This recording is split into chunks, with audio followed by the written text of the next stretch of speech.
हम बड़े गंभीर विषय में आपके साथ चर्चा करना चाहते हैं। पिछले 15-20 दिनों से भारी वर्षा के कारण जो एक प्राकृतिक आपदा जम्मू प्रांत में उत्पन्न हुई है, जिससे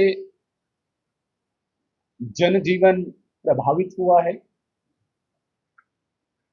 बादल फटने की घटनाएं,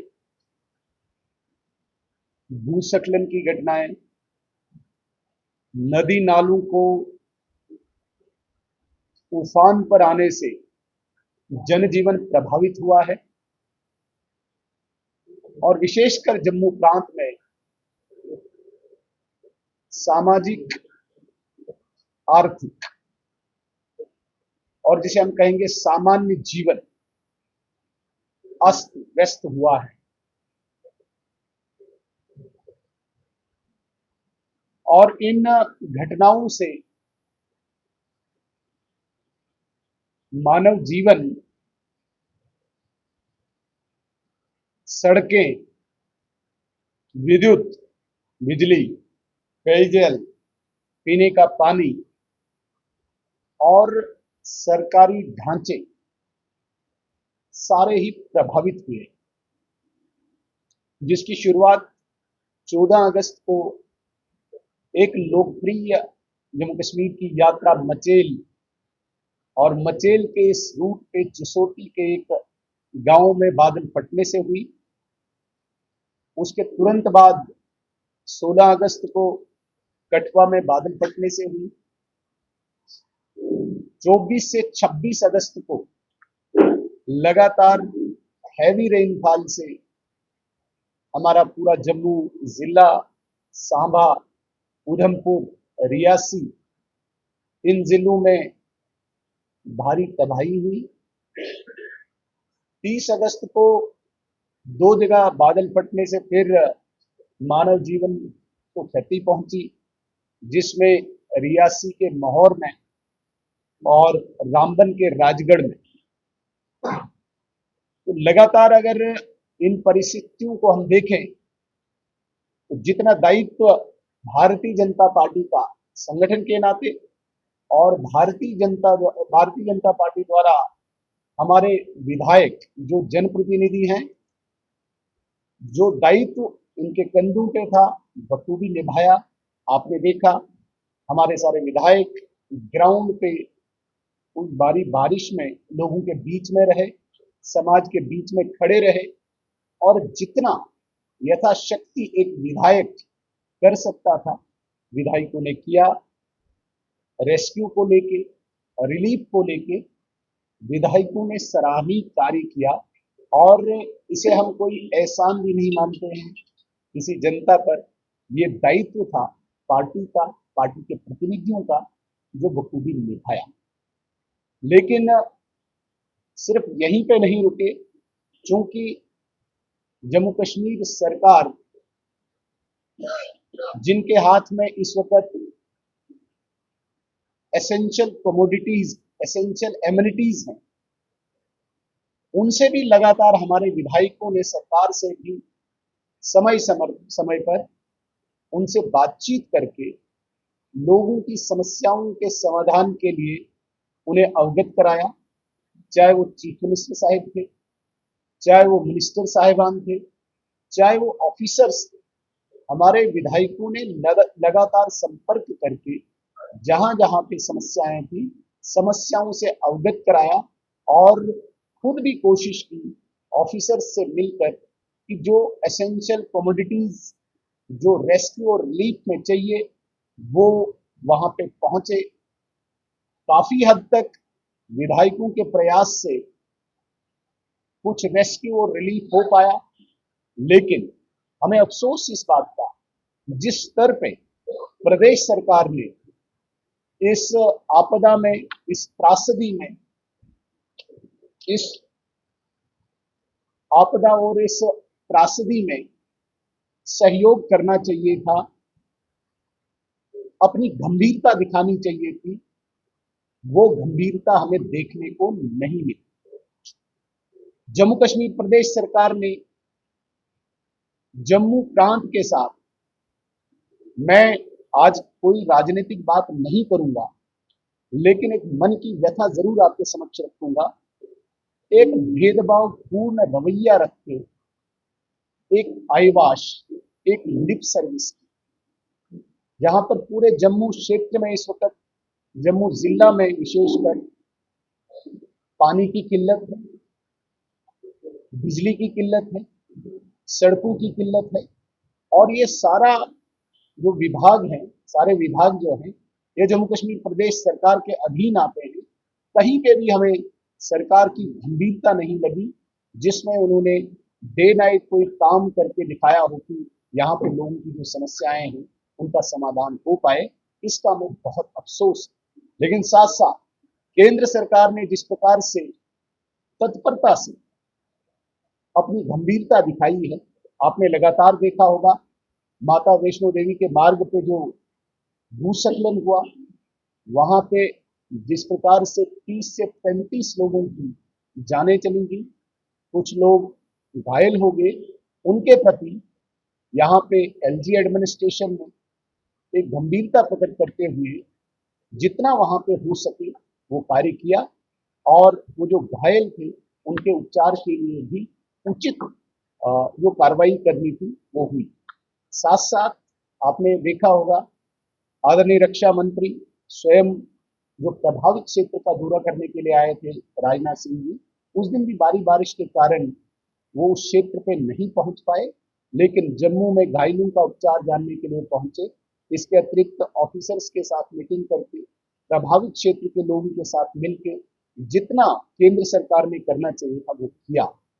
और परसों आपने देखा होगा भारत सरकार ने गृह मंत्री आदरणीय अमित शाह जी जो 2 दिवसीय दौरे पे जम्मू में आए, यहाँ पे 2-3 स्थानों पे वो स्वयं जाके स्थिति का जायजा लिया, और भारत सरकार में उच्चस्थ अधिकारियों को अपने साथ लाके, जिसमें अनेक agencies, army, civil, police, CAPF के बड़े अधिकारियों और उनके साथ केंद्रीय टीम के साथ साथ राज्य के बड़े बड़े अधिकारियों के साथ भी एक बहुत ही हाई लेवल की एक मीटिंग करके स्थिति का जायजा लिया और गंभीरता प्रकट की।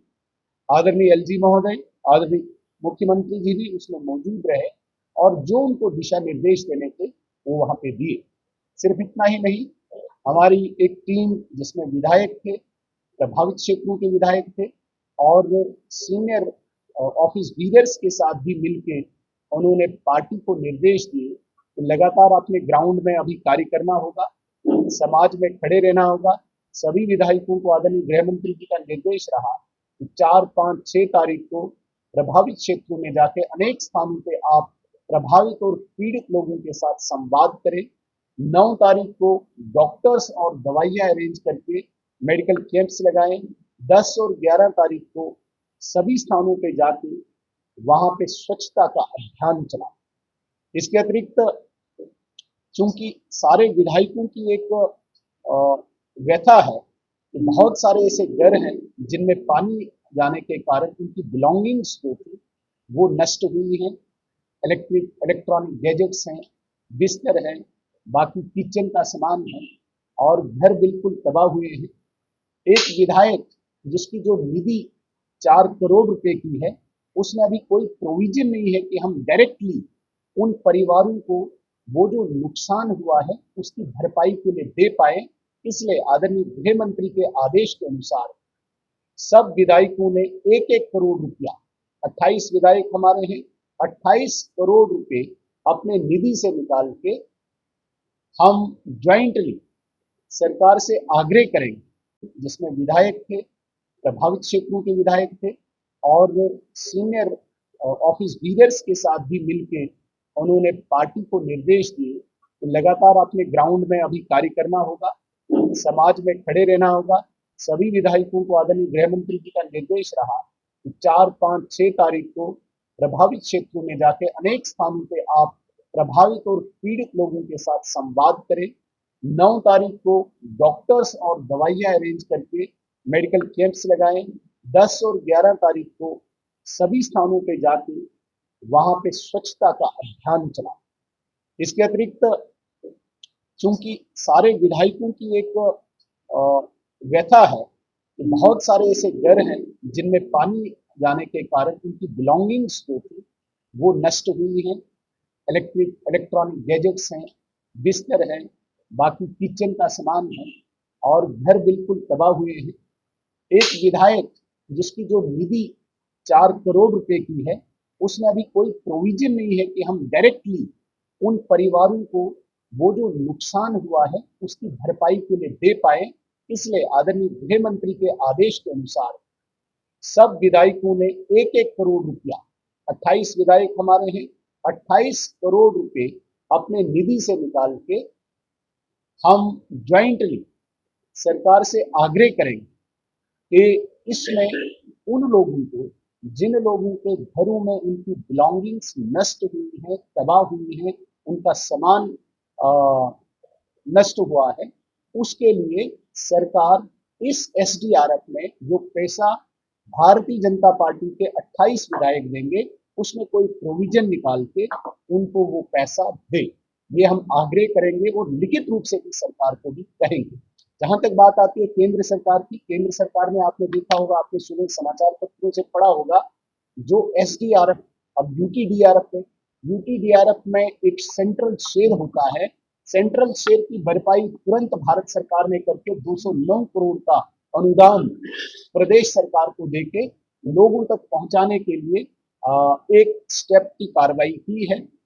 क्योंकि सब लोगों को अपेक्षा है भारतीय जनता पार्टी की सरकार केंद्र सरकार से है, इसलिए भारत सरकार ने जो इमीडिएट असिस्टेंस है वो आज यहाँ तक पहुंचाने का जम्मू कश्मीर सरकार तक पहुंचाने का एक वचन दिया है। लेकिन सिर्फ इतना ही नहीं, भारत सरकार ने उच्चस्थ अधिकारियों की टीम कल गठित की है जिसमें सेक्रेटरीज लेवल के लोग हैं जो जम्मू कश्मीर में आएंगे। यहाँ पे मुख्य सचिव, चीफ सेक्रेटरी और उनके अधीन 2-3 सेक्रेटरीज से कमेटी कंस्टिट्यूट करके होम सेक्रेटरी साहब, होम सेक्रेटरी ऑफ इंडिया के सुपरविजन में 2 दिन के अंदर अंदर रिपोर्ट देने के लिए कहा गया। 2 दिन के अंदर ये रिपोर्ट सबमिट होगी भारत सरकार को, नुकसान का जायजा इसमें दिया जाएगा और इसके तुरंत बाद जो राहत पैकेज भारत सरकार ने देना है वो राहत पैकेज यहाँ पे पहुंच जाएगा। इसके अतिरिक्त आदरणीय गृह मंत्री जी ने कल ये निर्देश दिए हैं बैठक में कि सेना, वायुसेना, पैरामिलिट्री फोर्स, ये तमाम लोग एक पूल बनाएंगे और जितना भी आरोग्य है जिसे हम हेल्थ डिपार्टमेंट कहते हैं, ग्राउंड लेवल पे आर्मी, सेना, वायुसेना या सीएपीएफ के डॉक्टर्स, इनके जो हेल्थ के अधिकारी हैं, वो जाके लोगों को आरोग्य के लिए प्रेरित करेंगे और उनको जाके जितनी भी सहायता हो सकती है वो करेंगे। ये केंद्र सरकार की तरफ से स्पष्ट कर दिया गया है कि जम्मू प्रांत में जो तबाही हुई है इसमें किसी भी किस्म की कोई कमी नहीं आने देंगे। जो एक नॉर्म के तहत, जो एक पैरामीटर्स के अंडर जो जो चीजें आती हैं वो सब यहाँ पे मिल जाएंगी। हमारे विधायकों ने आग्रह किया था और जो मैंने कल मीटिंग में भी इसको रेज किया, जिन किसानों की जमीनों में ये सिल्ट आया हुआ है, ये सेंड है, एग्रीगेट है, पत्थर है और उसकी सफाई संभव नहीं है सरकार कर पाए, ये प्रोविजन निकाला जाए कि सरकार उनको अनुमति दे, किसान उसको खुद बेच के साफ करे ताकि उसमें थोड़ी सी किसान को भी आय हो, उसकी भी कोई भरपाई हो और उसकी जो खेती वाली जमीन है वो भी साफ हो पाए। कल आदरणीय गृह मंत्री जी ने मुख्यमंत्री जी और आदरणीय उप राज्यपाल को वहीं पे स्पष्ट कर दिया, ये तुरंत आज ऑर्डर निकल जाना चाहिए जिसमें किसानों को यह अनुमति दी जानी चाहिए कि उनकी खेती, उनकी जो भूमि है, कृषि भूमि है, उसमें जितना भी मटेरियल आया हुआ है उसको हटाने के लिए किसान को ही अनुमति मिलनी चाहिए, वो बेच के कुछ आय भी उसे मिले। मैंने एक और निवेदन अपने विधायकों के द्वारा उस बड़ी हाई लेवल मीटिंग में उठाया था। जितने भी प्रभावित क्षेत्र हैं, विशेषकर जम्मू प्रांत के काफी ऐसे क्षेत्र हैं जो प्रभावित हैं और जहां पे राशन बहुत कम है, हमने 6-6 महीने का ration food corporation of India से डिमांड की है, मांग की है। आदरणीय गृह मंत्री जी ने स्पॉट पे ही ये निर्देश दिए हैं कि तुरंत यहाँ से जाके एफसीआई को भी बता दिया जाएगा कि उचित राशन उन प्रभावित क्षेत्रों में पहुंचे। सिर्फ इतना ही नहीं, आदरणीय गृह मंत्री जी ने एक और आश्वासन दिया है कि तमाम ऐसे कंसर्न मिनिस्टर्स, जिसमें पावर मिनिस्टर हो सकते हैं, जिसमें रोड ट्रांसपोर्ट के मिनिस्टर हो सकते हैं, जिसमें फूड के मिनिस्टर हो सकते हैं, जिसमें जल शक्ति के मिनिस्टर हो सकते हैं, जो जो यहाँ पे प्रभावित सेक्टर्स हैं, ऐसे तमाम विभागों के मिनिस्टर्स एक दो दिन के अंदर मीटिंग्स ऑर्गेनाइज करेंगे जम्मू कश्मीर की सरकार के साथ, और जो जो यहाँ पे आवश्यकता होगी भारत सरकार पूरा करेगी।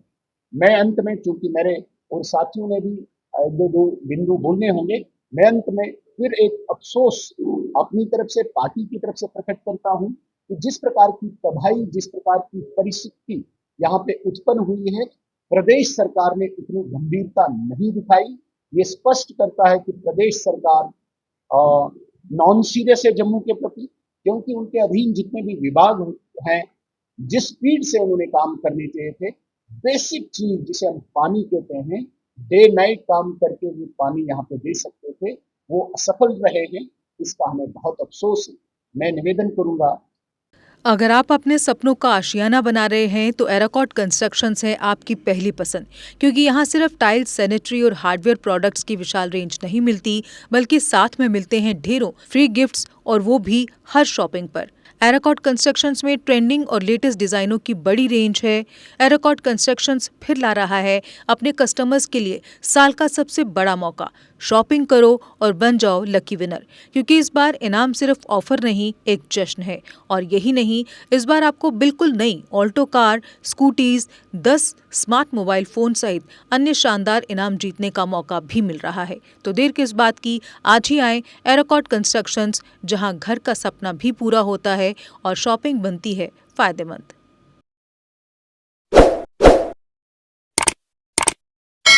जम्मू कश्मीर की खबरों के लिए जुड़े रहिए जीके अपडेट के साथ।